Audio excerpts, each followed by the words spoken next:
Welcome back everyone. आज की video का क्वेश्चन है कि count the number of expenses of an element in an array. और मतलब हमें जब भी क्या करना हो, काउंटिंग करनी हो किसी भी चीज की, कि हमारे पास बहुत सारे एलिमेंट्स पड़े हैं एक एरे के अंदर और हमें क्या करना है, काउंट करना है कि कौन सा एलिमेंट कितनी बार है। तो हमें उस केस में क्या अप्रोच लगानी पड़ेगी, मतलब चलो अप्रोच डिस्कस करते हैं कि क्या करना पड़ेगा उस केस में कि जब हमारे पास बहुत सारे एलिमेंट पड़े हैं एरे के अंदर एंड फिर हमें क्या करना है, काउंट करके बताना है कि या तो एक पर्टिकुलर एलिमेंट कितने बार है या सारे एलिमेंट्स कितनी कितनी बार आ रहे हैं इस एरे के अंदर। तो उस केस में दो हमारे पास एरे सॉर्टेड हो या तो ना हो। तो अभी हम बात करते हैं कि अनसॉर्टेड एरे की, कि मतलब कि हमारे पास जो एरे पड़ा हुआ है उसमें सॉर्टेड कंडीशन में कुछ भी नहीं है, उसमें चीजें जो है रैंडमली पड़ी है, हर एलिमेंट रैंडम आ रहा है। तो एक एरे बिल्ड करते हैं। सबसे पहले एक एरे बना लेता हूँ मैं यहाँ पे, एंड एरे बनाने के बाद क्या करता हूँ कि सिंपली इसके अंदर कुछ एलिमेंट्स डाल देता हूँ मैं यहाँ पे। सपोज मेरे पास जैसे कि कुछ एलिमेंट्स मैंने रख लिए इसके अंदर, कि मेरे पास है कुछ एलिमेंट्स एरे के अंदर जैसे कि 9 7, एंड मैं ट्राई करता हूँ कि एक एलिमेंट को मल्टीपल टाइम्स एंटर करने की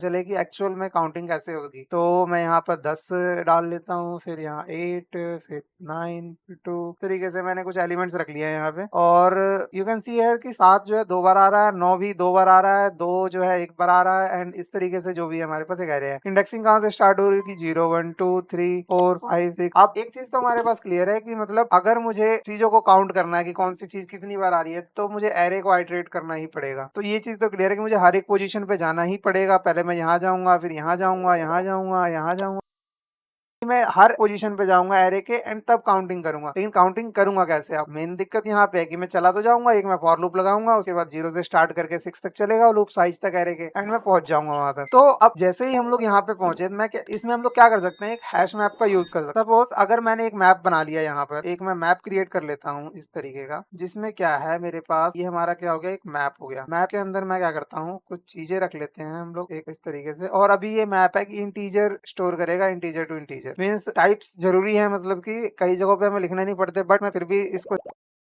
क्योंकि हमारे पास कई बार कई जगहों पे हमें ऐसे डिक्लेयर करना पड़ता है कि किस तरीके का मैप है। जैसे कि हम लोग, मैंने बताया कि जिसमें एक्सप्लिसिट डेक्लेरेशन होती है जिस भी लैंग्वेज, तो यहाँ पर integer and integer. After that हम क्या करेंगे कि मैं एक एक पोजीशन पे गया, सपोज मैं 9 पे गया, तो 9 पे जाने के बाद मैं चेक करूंगा क्या ये मैप के अंदर है। अगर मैप के अंदर है तब तो मोर देन गुड है, कि मतलब अगर मैप के अंदर है अगर ये, तो इसका मतलब क्या होगा कि यहाँ पर एक 9 पड़ा होगा और यहाँ कुछ वैल्यू पड़ी होगी कि जितनी भी बार होगा या तो 0 पड़ा होगा या तो 1। मोस्ट ऑफ द केसेस यहाँ पर 0 कभी नहीं पड़ा होगा। हम वो डिपेंड करता है कि हम देखने वाले हैं। तो मोस्ट ऑफ द केसेस में 0 यहाँ नहीं पड़ा होगा। तो यहाँ पर जैसे 9 पड़ा है, तो 9 एक बार 9 आया तो हमने क्या कर दिया, 9 की पोजीशन में एक अपडेट कर दिया, इस जगह पे हमने 0 से इसको क्या कर दिया, 1 कर दिया। देन आगे चले हम लोग, फिर क्या आया, 7 आया। 7 क्या मैप के अंदर है, नहीं है, तो हम क्या करेंगे, इसको डालेंगे और बोलेंगे कि भैया एक बार आगे है, ठीक है। फिर आगे चलेंगे हम लोग, 10 10 क्या मैप के अंदर है, नहीं है, ठीक। 10 जो है एज अ की हम लोग चेक करेंगे कि मैप के अंदर ये 10 की प्रेजेंट है, नहीं है, तो हम लोग क्या करेंगे, इसको दोबारा 1 से अपन कर देंगे, इंक्रीज कर देंगे। आफ्टर दैट कि हम आगे बढ़ेंगे, फिर 7 आएगा। 7 पहले से ही मैप के अंदर प्रेजेंट है, मतलब कि हमें प्रीवियस वैल्यू जो उसके अंदर पड़ी है उसी में 1 इंक्रीज करना है। तो हो गया, 2 टाइम्स हो गया। इसके बाद आगे चले हम लोग, 8 पे गए। 8 के मैप के अंदर है, नहीं है, तो 8 को फिर से हमें क्या करना पड़ेगा, नई की डाल के 1 के साथ उसको सेव करना। फिर हम लोग आगे चले, 9 आया। 9 क्या पहले से है, हाँ बिल्कुल है, तो हम लोग क्या करेंगे, पुरानी वैल्यू के अंदर ही अपग्रेड कर देंगे, कि हम लोग उसी को अपडेट कर देंगे वैल्यू को। आफ्टर दैट क्या आएगा, 2 आएगा हमारे पास। ऐसे ही 2 के साथ भी हम लोग सिमिलर केस करेंगे कि अगर है तो पुरानी वैल्यू को अपडेट करो, अगर नहीं है तो फिर क्या करो कि उसमें वैल्यू डाल दो, कि 1 के साथ उसको स्टोर कर दो। तो इस तरीके से हमारे पास एक मैप बन जाएगा जिसमें हमें पता होगा कि हमारे पास एक पर्टिकुलर आ रहा है। तो इस तरीके से ये हो गई इसकी अप्रोच की। टोटल अप्रोच क्या है कि इसकी हम कैसे काउंट कर सकते हैं, इस तरीके से कर सकते हैं। अब कोड देखते हैं कि कोड हम लोग कैसे लिखेंगे, कि हमने इसमें तो ट्राई रन भी कर लिया, कि मतलब इसी के साथ हम लोग गए, हर एक पोजीशन पे गए, कैसे क्या काम करना है, कैसे होगा, सब देख लिया। पर कोड कैसे लिखेंगे, कोड लिखने के लिए क्या करना पड़ेगा हमें, जैसे मैंने बताया कि सबसे पहले हर एक पोजीशन पे क्या करना पड़ेगा, जाना पड़ेगा। पोजीशन पे चलो चले गए, पोजीशन पे चले गए, लेकिन यहाँ पर जाने के बाद एक चीज हमारे और दिमाग में आई कि हमने फॉर लूप लगा लिया और यहाँ से चले गए हम लोग हर एक पोजीशन पे, पर मैप कहाँ है, तो उससे पहले हमें क्या बनाना पड़ेगा, यहाँ पे एक मैप क्रिएट करना पड़ेगा। मैप को जैसे ही हमने क्रिएट कर लिया, के बाद जो है हम लोग आगे बढ़ गए। हम लोग एक एक पोजीशन के बाद हम लोग क्या करेंगे, अपना जो मेन लॉजिक है कि मतलब अगर हो तो मतलब कि उसको अपडेट करो, अगर नहीं हो तो नई वाली डाल के उसको 1 से इनिशियलाइज करो। तो ये वाला लॉजिक कहाँ आ जाएगा, इसके अंदर आ जाएगा। फिर हमारे पास क्या हो जाएगी, जैसे ही लूप खत्म होगा तो हमारे पास ये मैप बना बनाया मिल जाएगा। अब मैप को आइटरेट करना पड़ेगा हमें। जगहों पे तो हम लोग डायरेक्टली कंसोल डॉट लॉग अगर जावास्क्रिप्ट में है उसमें लिख सकते हैं, बट व्हाट इफ कि हमारे पास ऐसा कुछ नहीं है कि मतलब हम डायरेक्टली मैप को नहीं लिख, तो उस केस में हमें क्या करना पड़ेगा, हमें जो है मैप को भी आइटरेट करना पड़ेगा, क्योंकि ये भी एक एरे की तरह ही हो गया। अगर मैं इसको हाईलाइट करूं, इसका ये 0 इंडेक्स हो गया, ये 1 हो गया, ये 2 हो गया, बट ये एज अ की वैल्यू पेयर, ये नॉर्मल नहीं है। तो इसको हम एज अ ऑब्जेक्ट ट्रीट करते हैं, ऑब्जेक्ट जिसमें की और की वैल्यू पेयर प्रेजेंट हो। तो चलते हैं अपने VS कोड पे एंड ट्राई करते हैं कि इसको कैसे कोड कर सकते हैं हम लोग। तो आगे हम अपने VS कोड की स्क्रीन पे एंड यहाँ पे मैं एक फाइल बना लेता हूँ फटाफट।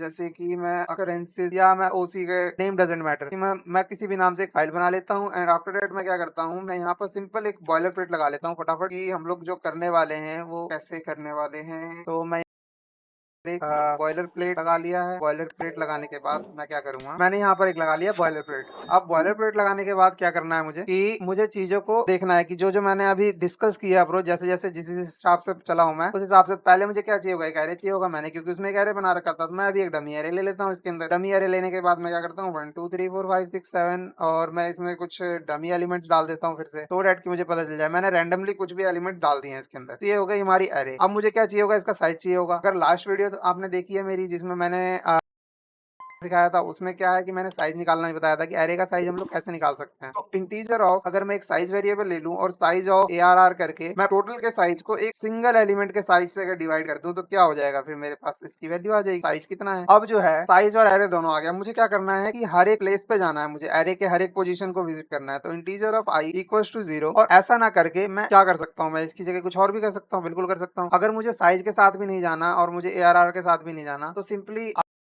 क्या करता हूँ कि यहाँ पर मैं एक मैप क्रिएट करता हूँ, क्योंकि हमें हर जगह जाने से पहले क्या करना पड़ेगा, एक मैप बनाना पड़ेगा। तो मैं यहाँ पर एक अनऑर्डर्ड मैप को इंपोर्ट कर लेता हूँ, इंक्लूड अनऑर्डर्ड मैप, और मैं इस अनऑर्डर्ड मैप को यहाँ पे इनिशियलाइज कर लेता हूँ कि मैं एक मैप बना लेता हूँ अनऑर्डर्ड मैप इस टाइप का इंटीजर टू इंटीजर। मैंने अभी आपको बताया कि मुझे इसमें एक्सप्लिसिट डिक्लेरेशन करनी पड़ेगी। एक मैंने मैप बना लिया यहाँ पे। अब मैप के अंदर क्या करूंगा, मैं एक एक पोजीशन पे जाता हूँ, integer of i equals to 0 less than size, और फिर मैं क्या करता हूँ i प्लस प्लस। तो इस तरीके से हम लोग यहाँ तक गए, और इसके बाद अब मुझे क्या करना, ये मैप के अंदर है। तो कैसे चेक कर सकते हैं कि if map of ARR of i क्या है उसके अंदर, अगर ये चीज है मतलब कि ये एलिमेंट उसके अंदर प्रेजेंट है, कि मैप के अंदर हम लोग किसी भी की को एक्सेस करना होता था हम ऐसे ही करते हैं, अगर वो प्रेजेंट है उसके अंदर तो क्या करो, ऐसा करो कि map of ARR of i जो है ना उसकी वैल्यू को प्लस इक्वल टू 1 कर देना, ठीक है, कि जो वहां वैल्यू पड़ी है। बट अगर ऐसा नहीं है कि उसके अंदर पड़ी ही नहीं है वैल्यू, तो क्या करो कि map of ARR of i को 1 से इनिशियलाइज कर दो। मतलब कि मैंने क्या किया कि उसकी वैल्यू को अगर पहले दो, और अगर नहीं है तो मतलब कि उसको इनिशियलाइज कर दो उसके अंदर मैप के अंदर डाल के कि 1 से अब एक बार आ चुका है। तो एक बार इसको रन करके देखते हैं कि कोई एरर तो नहीं है, कुछ मैंने मिस्टेक तो नहीं किया, टाइपो मिस्टेक। तो ये चल गया, मतलब कि हमने अभी तक जो भी काम किया है वो सही किया है। अब हम क्या करते हैं कि अब मैं प्रिंट कराने की कोशिश करता हूँ कि जो हमारा मैप है उसको हम कैसे प्रिंट करा सकते हैं। तो ये तो की वैल्यू पे है, ये तो नॉर्मल हमारे पास वो नहीं था, मतलब फॉर लूप तो लगाएंगे लेकिन कौन सी वाली लगाएंगे। तो हम लोग कुछ जो C++ लैंग्वेज का सिंटैक्स है उसमें हम लोग कुछ इस तरीके से लिख सकते हैं, for auto item in map item colon map. तो हम लोग अगर कुछ इस तरीके से लिखे कि मैप के अंदर से मुझे हर एक आइटम लेना है और उसकी वैल्यू प्रिंट करानी, तो इसमें हम लोगों को हर एक चीज मिलेगी, मतलब कि। और अब मुझे क्या करना है, cout item dot first and item dot second. तो इस तरीके से मैं पूरे एरे को आइटरेट कर सकता हूँ एंड उसको प्रिंट करा सकता हूँ। तो अगर मैं यहाँ देखूँ तो इधर देखिए कि जो अभी इसको मैं जूम करके थोड़ा दिखाता हूँ कि यहाँ पे हमारे पास आया 33 एक बार है, 23 एक बार है, एक बार है, 2 लेकिन 4 बार आ रहा है, 3 2 बार आ रहा है, 4 4 बार आ रहा है। तो मतलब हमें काउंट मिल गया है बेसिकली हर एक एलिमेंट्स का प्रेजेंट है एरे के अंदर। तो टोटल यही अप्रोच है गाइस, मतलब हम इस तरीके से जो है कर सकते हैं कि चीजों को कैसे काउंट करना है, मतलब एरे के अंदर अगर जब भी प्रेजेंट है चीजें कि कितनी बार प्रेजेंट है, क्या है, कैसे। इसके बाद भी फर्दर क्वेश्चंस बनते हैं, बट यहाँ तक पहुंचने के बाद चीजें आसान हो जाती है क्योंकि हमें पता चल जाता है कि कौन कितनी बार प्रेजेंट है एरे के अंदर। तो कुछ इस तरीके से हम लोग ये काम कर सकते हैं। तो थैंक यू एवरीवन गाइस।